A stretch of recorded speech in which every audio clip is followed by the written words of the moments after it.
Hello, Heatseekers. It's the Heat Sheet. Hello and welcome to the Heat Sheet's Melter ratings for this year's AEW All In. I am Kris Jack, your usual editor-in-chief of the Heat Sheet, and I'm joined by Steve Roche as we look to give our ratings out of 5 for what we said in the group chat could arguably be one of AEW's best ever pay-per-views, not just of 2024. Steve, how are you? I'm brand new, mate.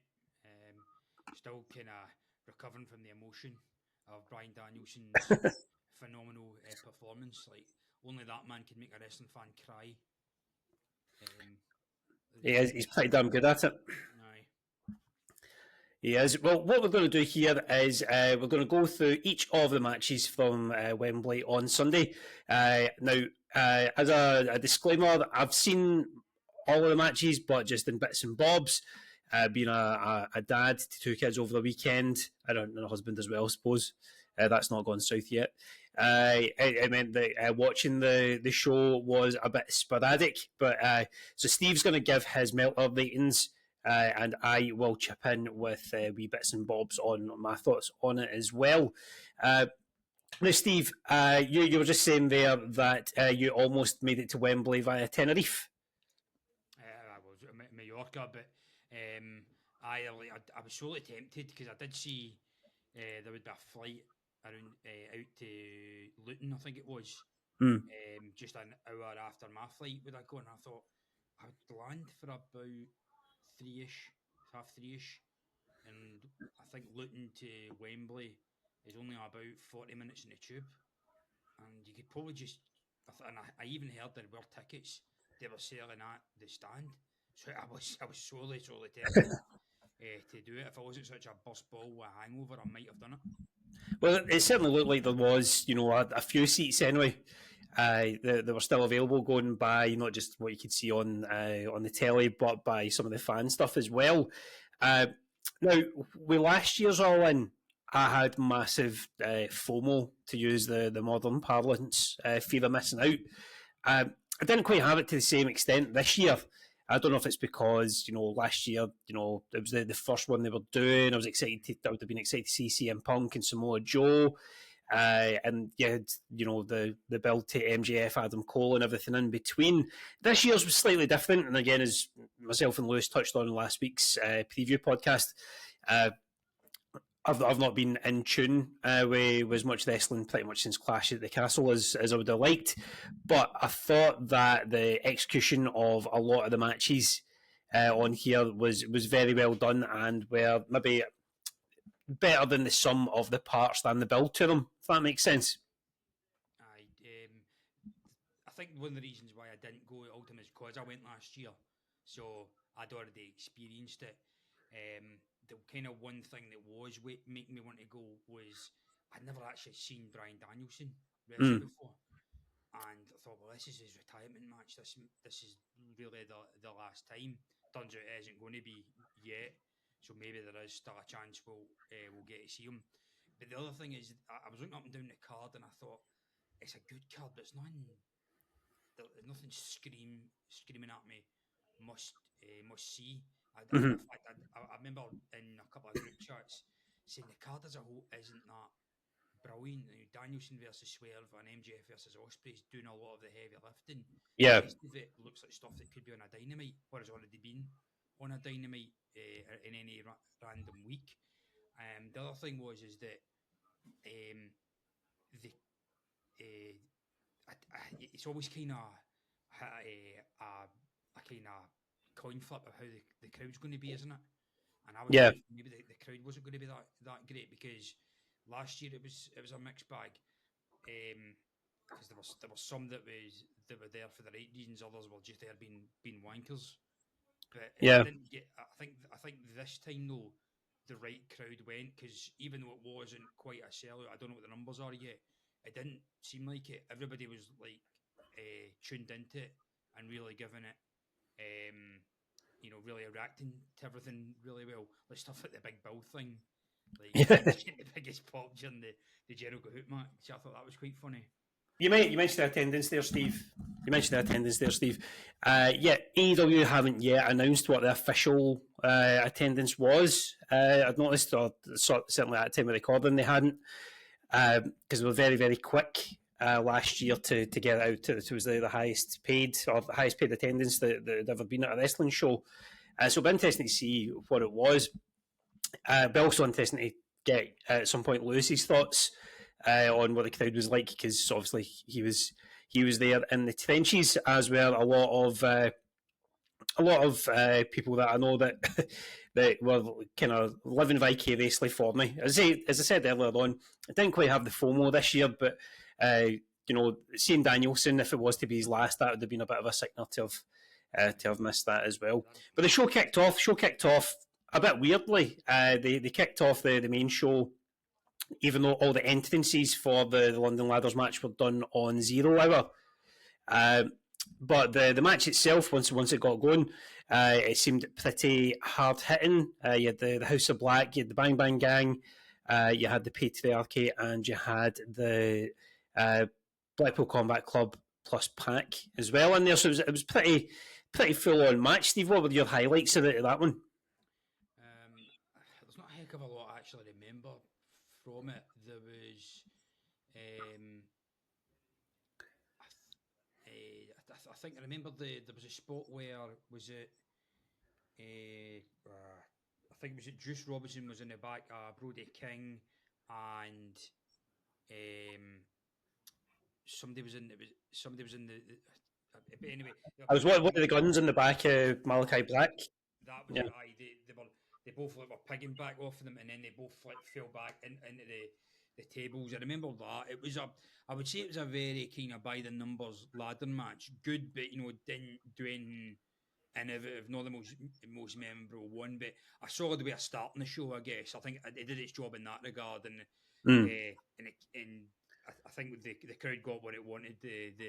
The countryman Pac finally getting his moment after missing Wembley last year, and winning the championships. And did he become the first 2-time 6-man champion? I think so. I'm not entirely sure the lineage of the trios titles, but Pac didn't look out of place in amongst the BCC. Him and Claudio and Yuta looked a good fit, and it'll be interesting to see what that dynamic is once Moxley's back, because you've got Danielson. Spoiler for later on. Danielson is champion. You've got the rest of the BCC as the trios champs, and Moxley kind of making up the numbers with nothing around his belt at the minute. So it'll be interesting to see how that goes. And it was good, as you mentioned there, for Pac to get his moment.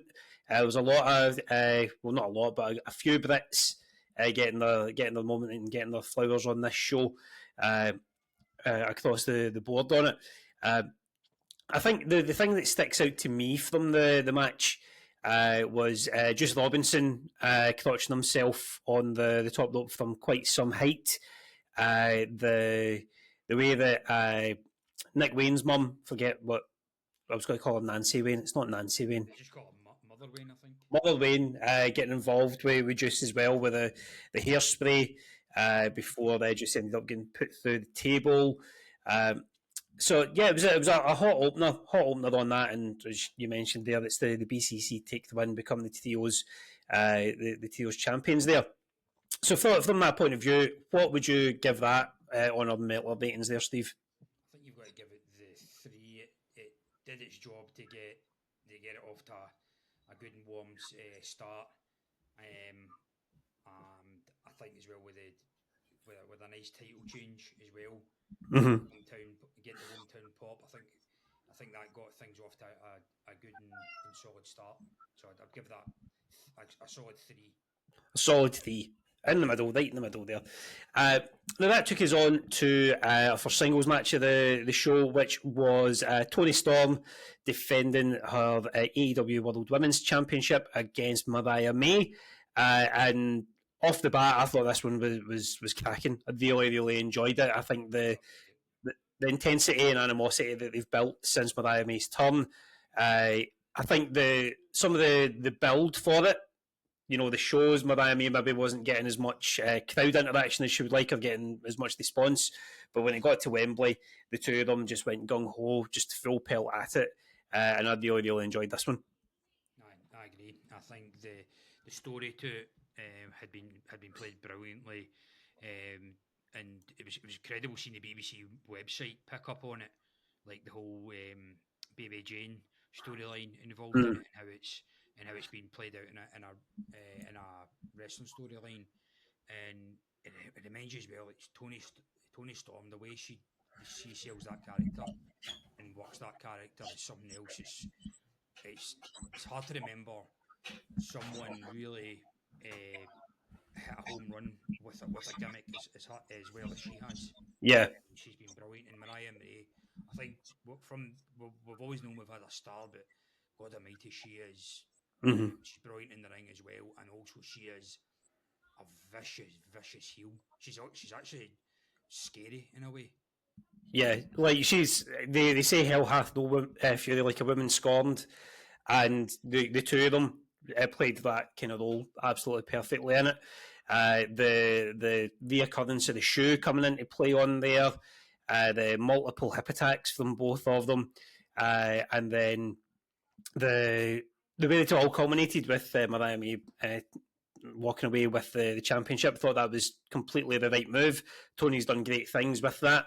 But it probably was time for her to pass on to Mariah May. It'll be interesting to see who comes into the mix to be Mariah's contender, because I think Tony probably deserves to take a bit of time off now. She's done very well with that character. She's played it a peach for so long now. She's back. Yep. And I think I could see Mariah and Jamie what a feud that could be. Yep. They could. It's a shame that maybe Jamie couldn't came back earlier, because it would have been an English girl versus English girl at Wembley. That could have been great, but I think her and Jamie could be a great feud, and I could also see maybe the winner of the Willow Statlander feud. I think maybe the winner of that will then emerge as the new number one contender, probably Willow, because I think her and Mariah. I think they could be good foils with each other, because you've got Mariah, the evil kind of girl boss gimmick, kind of thing, like the mean girl gimmick, whereas Willow, you've got the nice, kind of kid friendly gimmick, the kind of Bailey type gimmick. 100%. There's so much there. Obviously, Mariah May's going to be full heel champion there, so you've got a lot of faces that she can run through, like Hikaru Shida, Rio will be in the mix in there somewhere. Maybe even she aligns with like Nyla Rose or something like that. Get her a bit of a heater, all those kind of things. So there's plenty of opportunity on there. And a brief rumour that I saw today is that a Miss Rebecca Quinn could be on the cards of turning up in AEW as well, which, if she's to come in, that's instant babyface to go up against this new massive heel. So fair play to Mariah and Tony for putting on one of the best matches on the card, not just from the in-ring, but the storytelling and the culmination of that story as well. I forgot to mention Mariah slapping her own maw. Yes. See, I mean, we had Paige's mum getting smacked last year, didn't we? All in. So maybe this is the thing for All In, just mums getting bitch slapped at ringside. Slapped next year. I was genuinely fearful for Brie last night at one point as well. I thought Nana was actually going to come up and do something to her. Aye, it looked pretty close. But for Tony Storm against Mariah May, Steve, what would you give that out of the 5 for the Meltzer ratings? I think I was going to say 5, but I'll go with 4. I think brilliant match.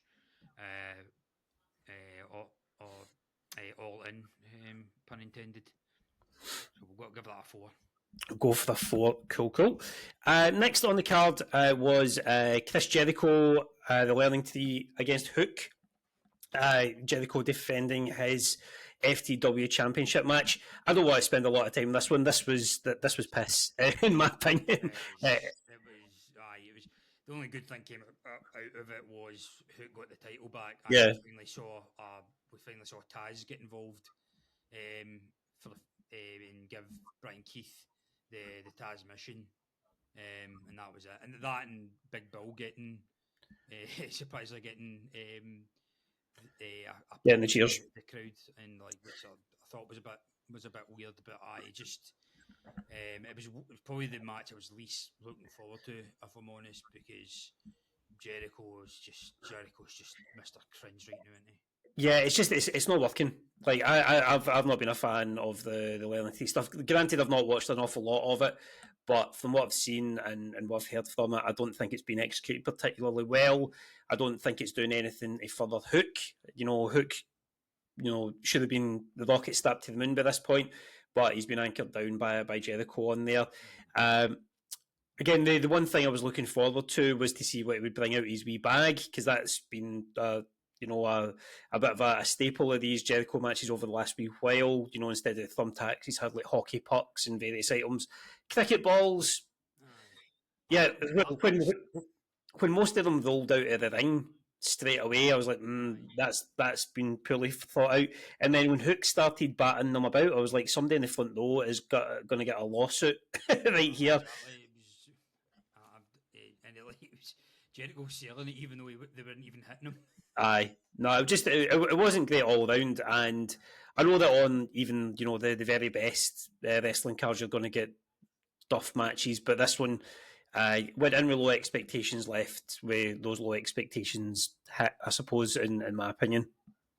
Yeah, no, I agree. So where's that in the melters for you? I guess a 2, just simply because it was thankfully wasn't long and the right outcome, Hook winning. Yep, I'd maybe say you're generous with the 2, but I think the addition of Taz at the finish, as you said, I think that's probably going to take it up there. It was the tag championship match next, wasn't it? It was. I think it was. Yep. Aye, it was. Yep. So we had the Young Bucks defending against the Acclaimed and FTR. Now in our group chat, I said we could probably do without the Acclaimed being involved in this. I suppose they put them in there so that they weren't just running back last year's match for the second time. We added a different dimension to it. I thought it was all right.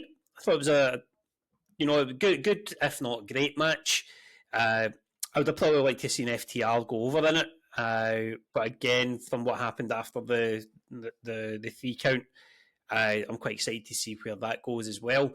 But in terms of the in-ring from this one, what were your main sort of takeaways from it? I think there was a lot of it was by the numbers, the usual kind of double teams and reversals of each other's moves. I think the highlight was Max Caster joining in with Matthew Jackson to do the EVP figure. I thought that was pretty funny, but a lot of it was kind of seen it all before kind of thing, and it's a highlight of how stuck the tag titles are.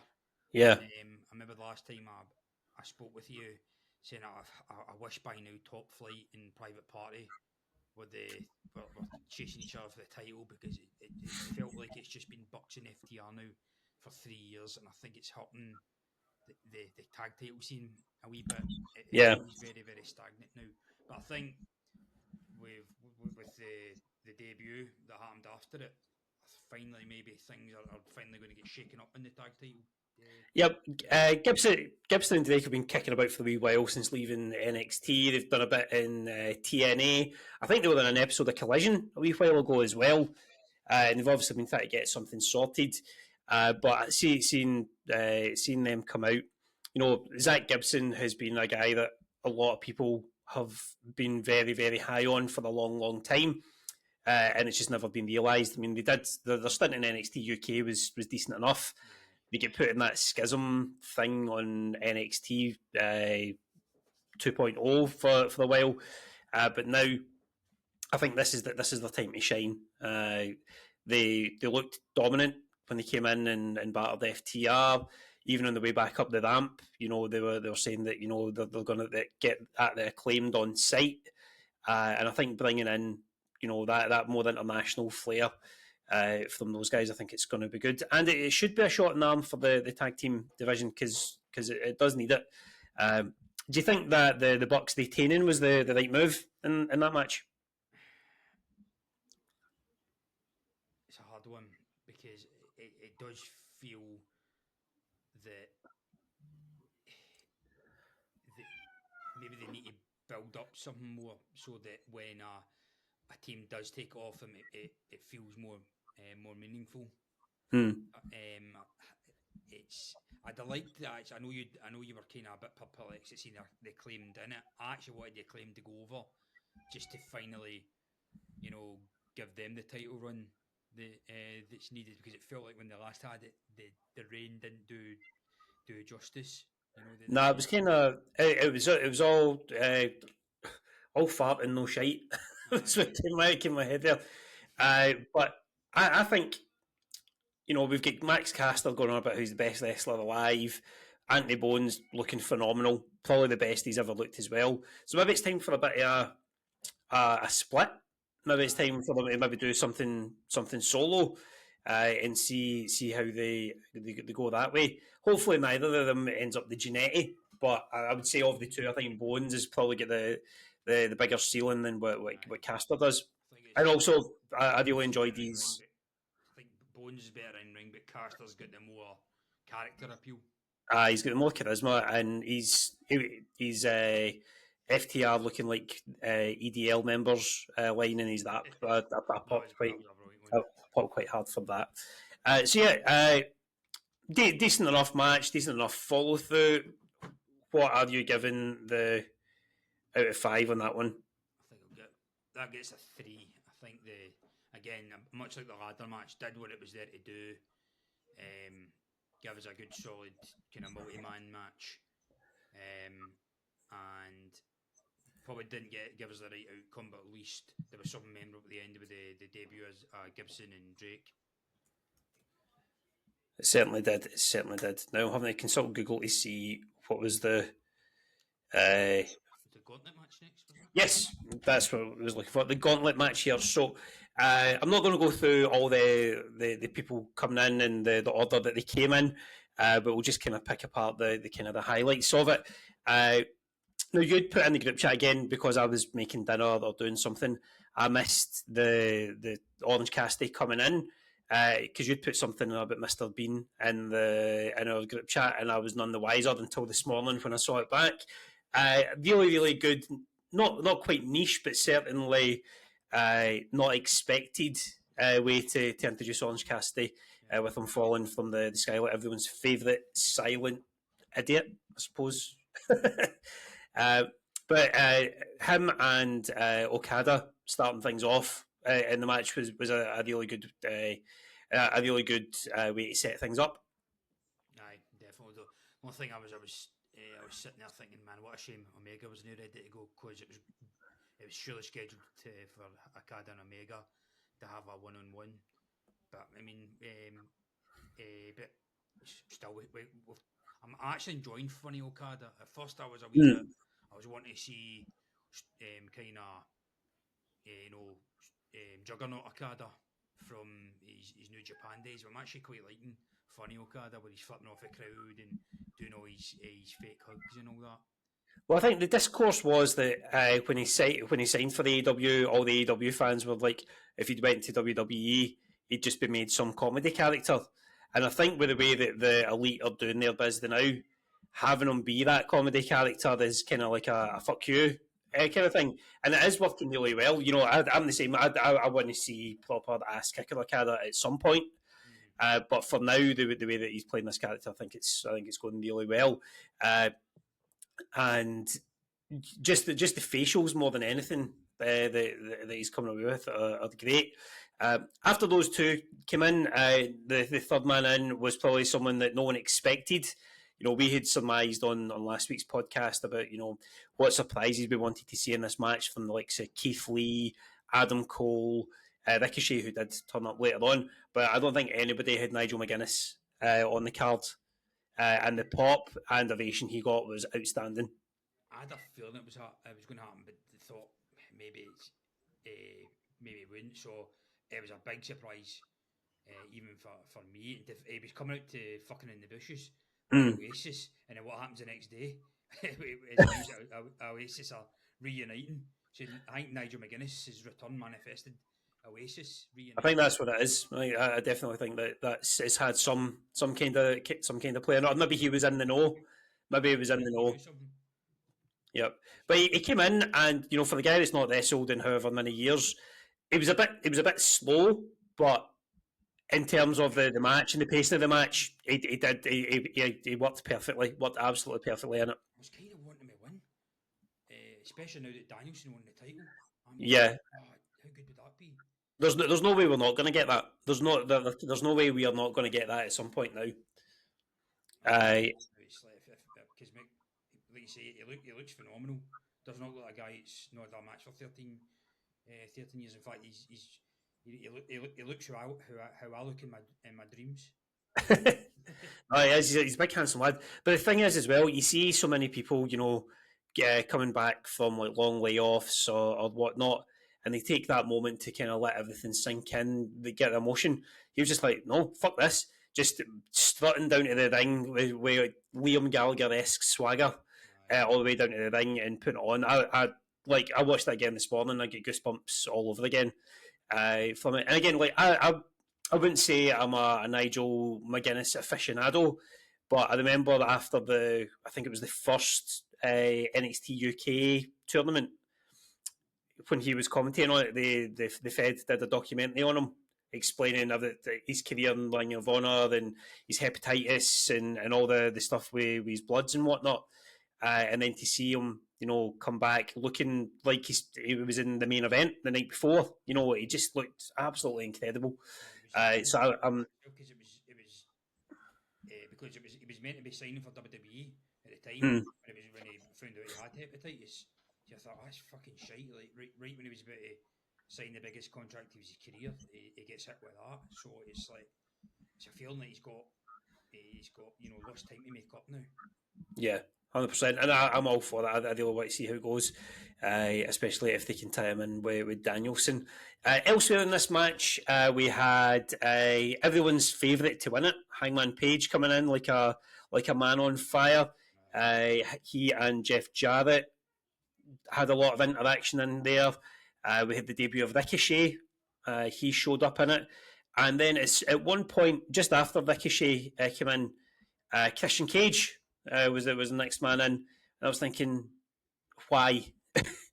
why does Christian Cage need to be in this one? And ultimately, it was because he was going to win it. The way that I think the way that Jarrett, what's the word I'm looking for? Neutralised Hangman. I think it was really good because it's obviously going to factor into Pro TV going forward on there. So I wasn't too despondent that Hangman didn't win in the end, but I'm just a bit perplexed as to why they had Christian Cage win it. I know, and should have mentioned Zack Sabre Jr. as well. Yes, ZSJ came in as well, yeah. Only a week after winning the G1 as well, so that was big, and we had a kind of cool showdown between him and Nigel. Kind of the two kind of, what's the word? Trailblazers for the British style and all that, so that was pretty cool. And I know it was. I was thinking of going.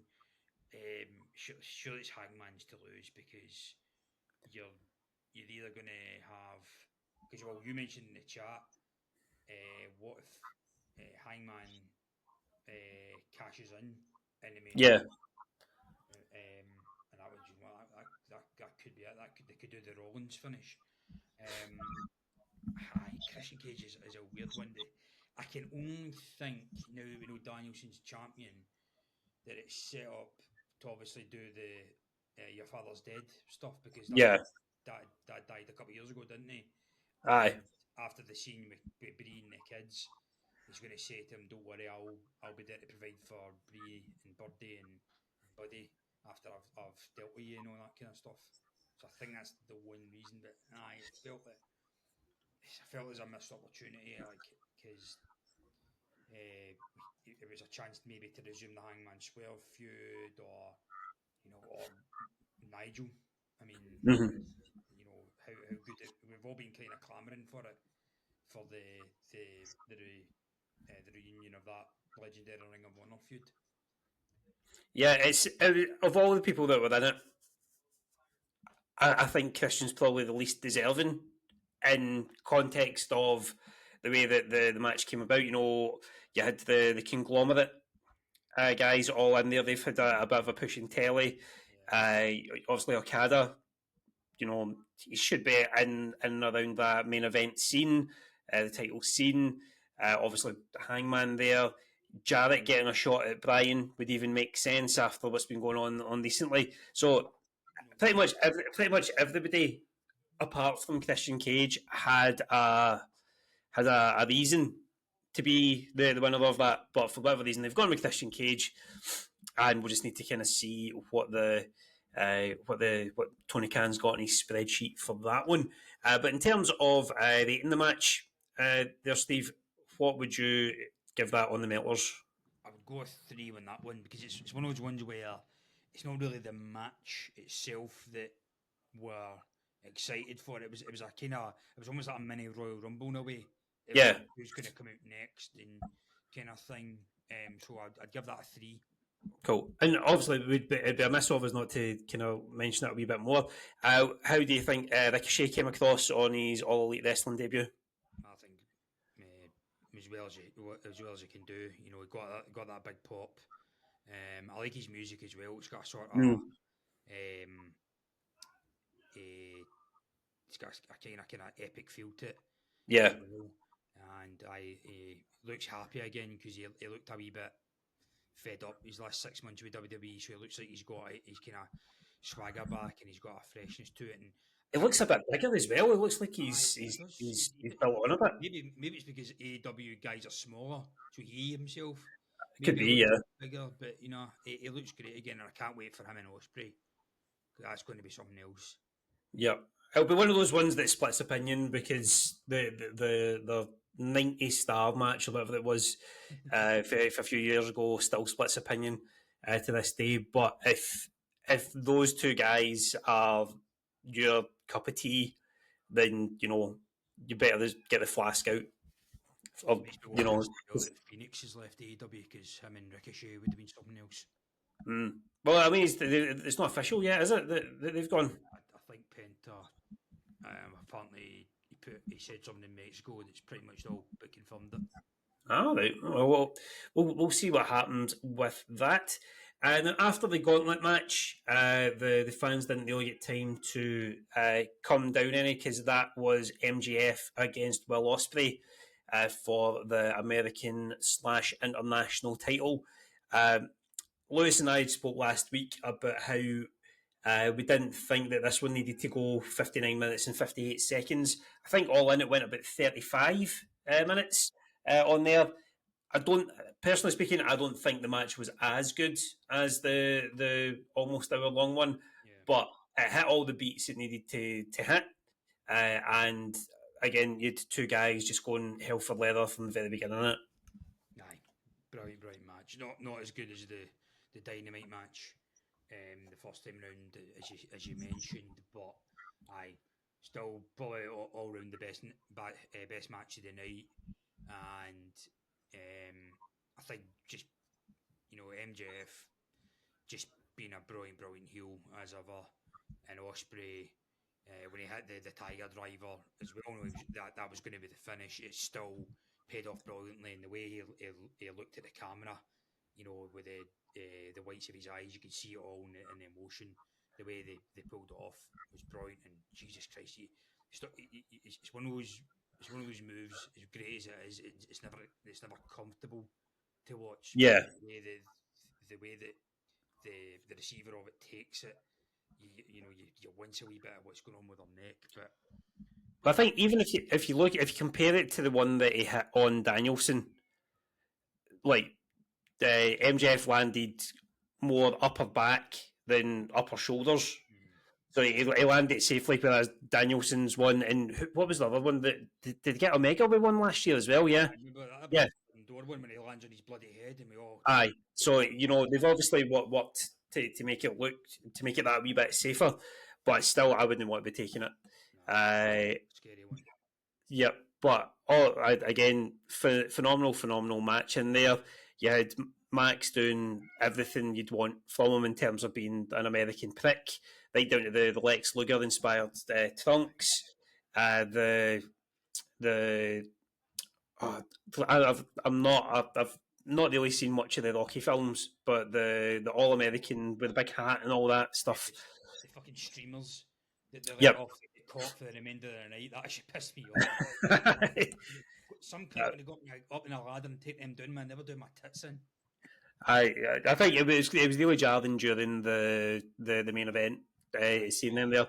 But in terms of the match, undeniably, a phenomenal match. But I think the presentation of Will Ospreay in this one compared to last year, it just shows how much stock AEW have put in him.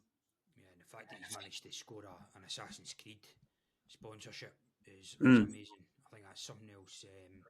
And that was when I thought it was like first thought was like Jesus Christ, they're attempting the trademark violations here, but then I saw it's actually full. They got the it's Ubisoft themselves that have set that up, so that was brilliant. Did you think at any point the Diamond Ring was going to come into play? Because MJF had tweeted about how it went missing, and then know that until I saw it. Like, is that a storyline thing they're playing up now? Well, see that's I was thinking that because he tweeted out that it went missing, and they were mentioning it in commentary. So I was thinking, are we going to get Adam Cole turning up with the Diamond Ring, sliding it in, kind of a la Wardlow would have done at some point. And then when the masked man got up in the ring apron, I was thinking, is this Cole now? And then with being Danny Garcia as the reveal, I loved that story beat. Bring it all back to kind of what started this really violent feud between the two. Yeah, that's good. I think be good for Daniel Garcia that he'll get the MJF rub as well. Cause it's obviously someone that maybe they want to build as the future Danielson in a way, because that's always been his sort of storyline. He's the guy that's meant to be the successor to the Danielson throne. So maybe that. Yep, I think getting a feud with MJF maybe the thing that kind of finally brings him up a level. I would hope so. Because I'd like to see him stick about in AEW. I know that there's talk that his contract's up soon, and that WWE are quite rightfully interested in him. But I think I'd like to see him stay in AEW. I think could do well with a 6-month excursion to New Japan. Yeah, 100%. I see him doing well in the G1 and stuff like that. Yeah, but even send him for the year and bring him back at Forbidden Door next year. I think that'd be a good way of doing it. But ultimately, in this match, Will Ospreay hit his Tiger Driver 91, got the 1-2-3 on on MJF, and instead of becoming the American champion, he has returned to being the international champion. So fair fucks to the Billy Goat there. What are you giving that one on your Meltzer ratings, Steve?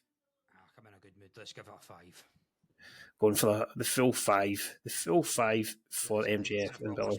It needs any more 5-star ratings, but I know.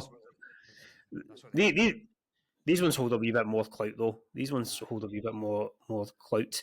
We don't pay. Well, AEW doesn't pay us, but they do milks. Nah, not at all. Not at all.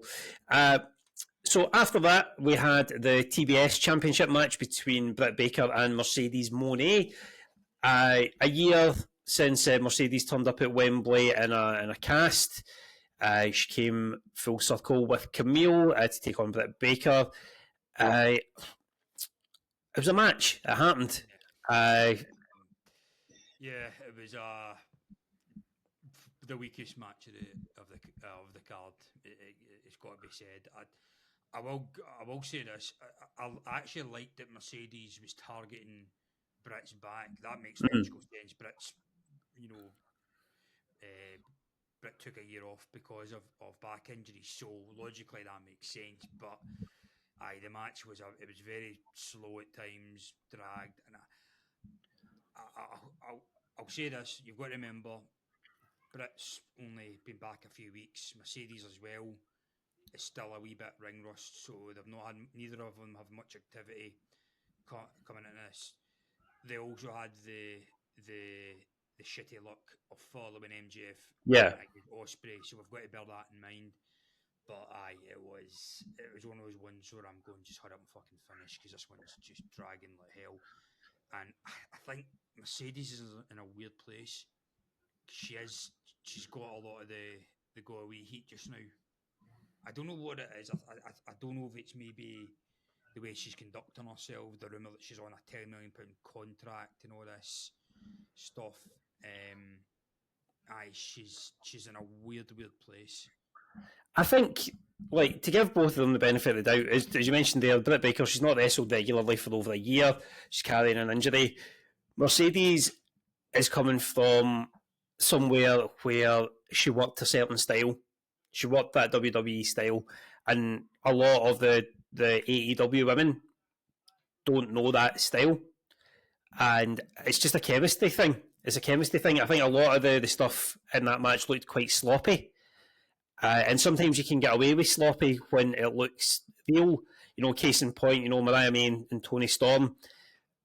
You know, at times they were stiffing each other. You know, genuinely they were stiffing each other, and it broke down in parts, whereas there was just bits in this one that just, it didn't look like they were on the same wavelength as each other at times, and there was times where you could maybe see the strings a wee bit in what Mercedes Moné was doing to pull Britt through the match. You can kind of tell Mercedes is a wee bit reluctant to take heavy bumps. Whereas Britt's more willing, because Britt's worked that style more. Yeah, so, but again, it's about both being able to adapt, and whether it's, you know, having more run throughs beforehand and stuff like that. I don't know. I don't know. I don't think Mercedes has really had good chemistry with anyone since she's come in. I would love it. I want to see her a match with Serena Deeb. I think Deeb's the kind of one that I think she can mesh well with, because they're both similar in a way. They work the ground a lot. They're both really good with submission holds. So that's someone I think they need to get her in the ring against, and that can really bring out the better performer in her. Yeah, and as for Britt, you know, she's on the way back. She'll fall into that division quite nicely, I think, in there. Even if she was to start challenging on the Women's World Championship side of stuff, you know, I think her and Mariah May could be quite an interesting combination on there as well. But I just think in general they need to tighten things up a wee bit in terms of getting the chemistry right and making the matches look better. And on this one, Mercedes Moné quite rightly retained. I don't think it's time for her to be dropping the belt just now. So I'm quite glad she retained. But hopefully, you know, future title matches are of a higher caliber. So what would you give that one on the old ratings? Again, I'm being generous. A 2. 2. Probably should get a 1. I'll give it a 2 because I'm like I said, I'm willing to give them the benefit of doubt. They both have a lot of ring rust, and they had the rotten luck of following MJF versus Ospreay. But overall, very bad match. See, I would have gone maybe 2.5 on it, because I think there were some nice spots. I liked the version, the middle rope power slam. I liked that. I thought that was pretty cool. I know that the Panama Sunrise spot has got a bit of stick, but I liked the combination after it. I liked the way that they went through that as well. But again, I would take it marks down because Mercedes Moné's finish is just diabolical. Just does nothing. It makes no. I'm all for suspended disbelief in wrestling, but see a move like that, you're going like that. How the fuck can you do that in an actual fight? I mean, yeah. No logical sense at all as a move. No, it's a pretty poor one on there. But we'll go with your 2 on that. Then the match that I forgot was actually happening was the coffin match between Jack Perry and Darby Allin. Have you ever felt so angry at someone you wanted to glue drawing pins to your face, Steve? No, that's how my wife feels about me all the time. No, it was quite the look for Darby coming into this one, and ultimately it didn't pay off. You know, he got absolutely battered. And very nearly setting fire. His dad had to come and save him. Yep, I think like that. I only caught from Jack Perry taping Darby's wrists and belting his ankles together. So I didn't see much of the preamble before that. But did Darby get much offence in at all? Not really. The fact that the best move he got in wasn't to Jack Perry; it was to the coffin itself. He fucking launched into it. He did one of his topes through the middle rope, and he fucking bounced against the coffin because the coffin was actually standing up by that point. He went head first into it, typical Darby Allin style, nearly killing himself because you can't go 5 minutes without murdering himself or his body. But I think it was all about making Jack Perry look like a killer in a way. Yeah, and I think that's the right way to go. I think I actually like this new character he's got. This just kind of arsehole type. Fuck your traditions. Fuck your honour and all this kind of arsehole gimmick. It reminds me. He's like a kind of almost like a psycho version of the Miz. Like back when the Miz first started the main event, and it reminds me of that a wee bit. I'm sure he'll be happy with that comparison as well. And the thing I remember most was getting the glass out and the crowd chanting "fuck CM Punk" and all that. So it was kind of because I knew they couldn't resist a mention of the glass. From that yeah. Oh no, there's no way they could have avoided it. Yeah. But in terms of the finish, as you said, it was Darby that ended up in the coffin. The Bucks came down to set it alight, but Sting appeared not from the rafters, not from the massive arches at Wembley, just from through the back, all face painted, just in the off chance that he had to come and dish out some justice. And as Seek and Destroy blared out throughout Wembley, we kind of got a feel good moment for Darby, even though he was probably feeling like shit. Yeah. It was a nice moment. I was quite perturbed when Nicholas Jackson came back without his moustache. You know, it was both him and Matt had been fully moustached up for the Beatles homage in the tag match. And then when he came out with the jerry can, he'd shaved it off. He'd shaved off the tash. I didn't notice that. It's a shame. Yep. So for the coffin match there, Steve, where are we landing on that one? I think again we'll go with 3 on that one. Again, kind of similar to the ladder match at the start. I think one of those ones that did its job in trying to keep everyone's attention alive. Wasn't very long. Again, quite grateful for that because I'm a believer that the sub main has to be relatively short in order to keep everybody energized for the main event, because the main event always traditionally is going to be a long match. So I give that a solid 3. Solid 3. And that takes us on to the main event of the evening, the main event of All In 2024. Swerve Strickland against Bryan Danielson, or Daniel Bryan, if you're JR. Signed him 25 years ago, even though he wasn't yet signed to WWE at that time. Yep, I was quite pleased to hear JR on comms for this one, but it took him under 2 minutes to say something incorrect. But we'll forgive him. It's JR. You know, we can forgive him on that.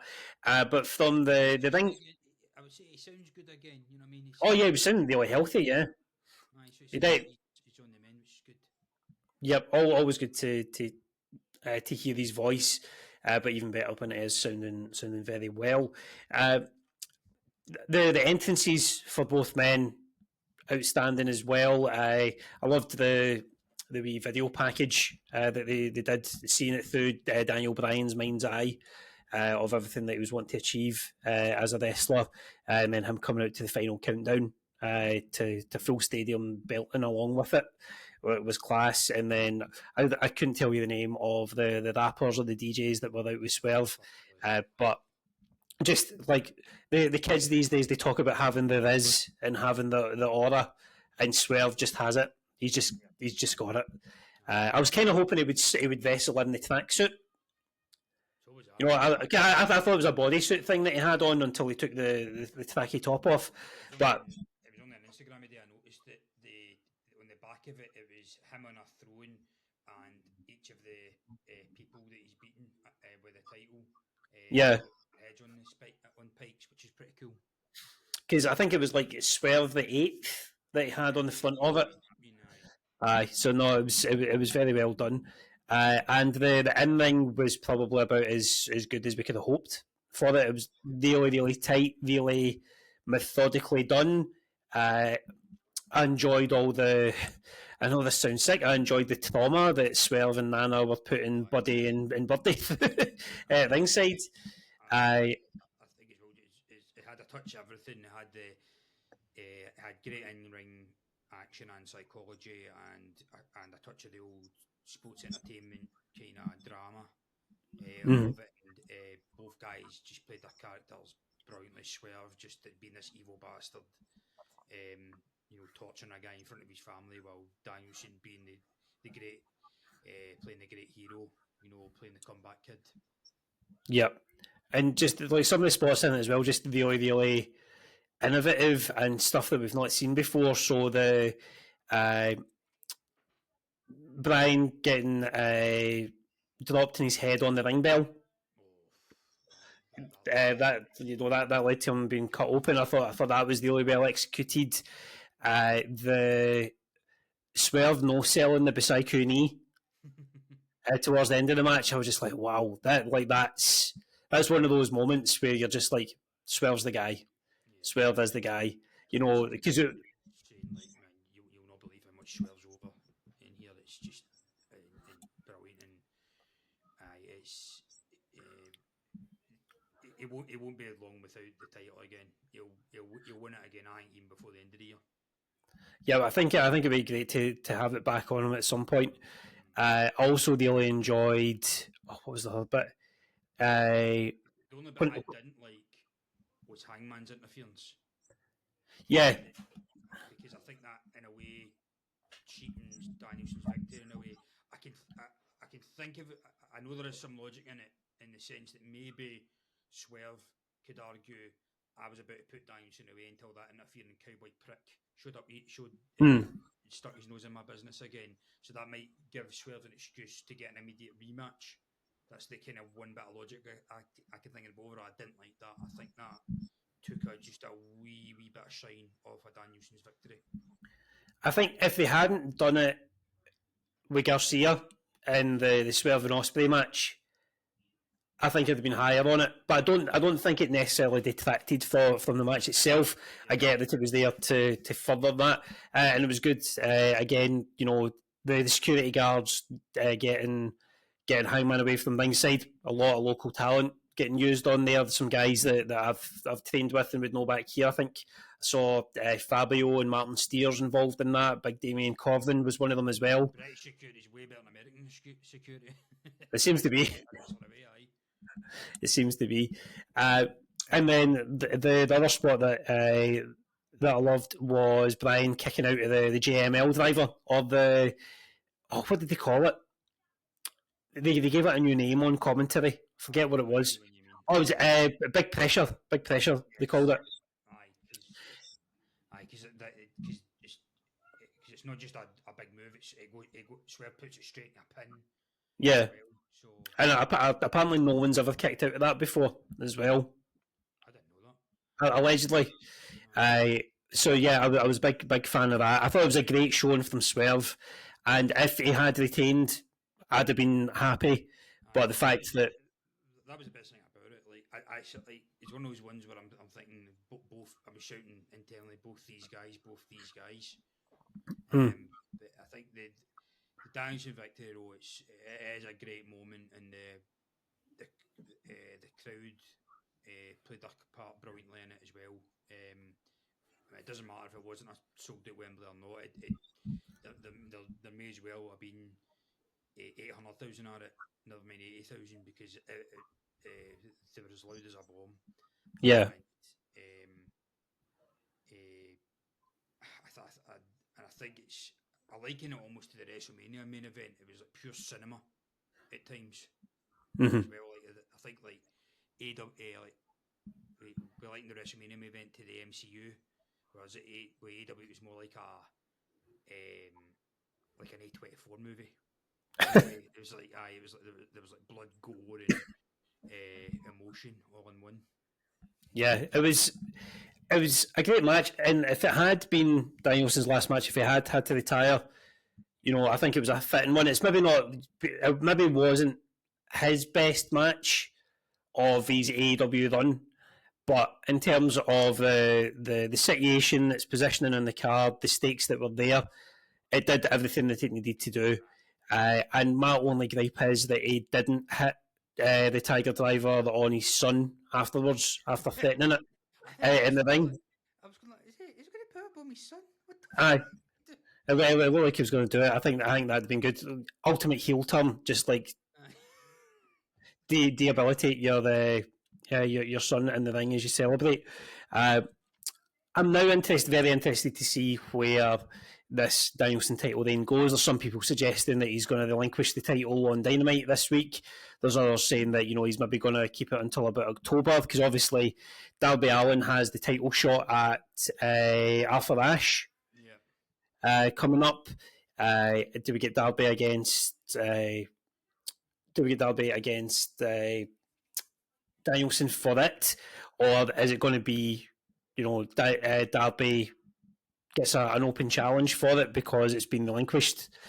So I think we'll get an immediate rematch with Danielson at All Out, and I think what will happen is Hangman will interfere in that, and they'll decide just to beat down both guys, and who comes out? Mr. Christian Cage, because as we understand it, this title shot any time works the same as Money in the Bank in WWE, so you can use it at any time, and that's where he'll really his ugly head, and he'll pin either one or both of them and get the title, and that'll set up him and Darby at Grand Slam. It's not what I want to happen, but it's where I could see it happen. It's where it could go. Because I was thinking, like, my head was thinking, Hangman wins the gauntlet, cashes in, or whatever the equivalent is, last night, and then they run back Darby v Hanger, because remember, it was Darby rolled him up on Dynamite a few weeks back. Yes. So that would set up Darby as a credible challenger for Hangman, or Hangman as the story's there. The story's there, but alas, it'll be interesting to see. It'll be interesting television for the next couple of weeks to see what's what. And as Lewis and I had spoke about the other day, when we were talking about the gossip we were expecting to come out of All In, we were saying that no gossip would be the best gossip compared to what happened last year. And by the look of it, everything's gone without a hitch. The only thing that is probably going to get debated will be this a bit of crowd wanking, where however many people actually turned up. If they're smart, they'll not even mention it. Just celebrate that they had a great show. I think it is the best pay per view they've had to date, in terms of quality and how well most things were booked. I think it is the closest they've got to WrestleMania 17 so far. I'm not saying it's as good as, but I'm saying it's about as quality-wise as close to a big show in terms of how top and bottom, how good it was. And they've got a lot of good stuff coming up. They announced Australia in February, and they're coming back here next year to do Forbidden Door. Yep. So here's hoping that this is the kind of the catalyst to get the feeling well and truly back and get those crowds back, so that we come Australia and come next year, you know, the buy-in is there from everybody. We didn't get your Melter rating for that last match there. Sorry, what would you go with on it? It's a 5. It's got to be. It's a 5. So all in would get 30 divided by 5 for the average, which is a 6. So 6-star pay-per-view for the Melter ratings anyway. In the Tokyo Dome. It would have been what in the Tokyo Dome, sorry? It would have been 7 if it was in the Tokyo Dome. 7 in the Tokyo. So yeah, I think in terms of the way that's worked out for the matches, my maths is right. It's probably a flawed system of doing it, but it's working out over 5 stars anyway for the event on a whole. Only really dragged down by the FTW and the Mercedes Moné Britt Baker matches, whereas everything was a 3 or above on that. Now, as we're coming into the darker nights, I mean, we've not really had any light nights because the summer's been so pish. We will be hoping to get more full-on heat sheet episodes coming in the next week while. We've got Lewis working on some list stuff that we're going to put out as and when he's made them as well. But until we speak to you again, Steve, thank you very much for contributing to the Melter ratings today. Thank you. And for everyone else that's listening to this podcast, watched us on YouTube, however you're enjoying your wrestling, whenever you feel the heat, look out for the sheet.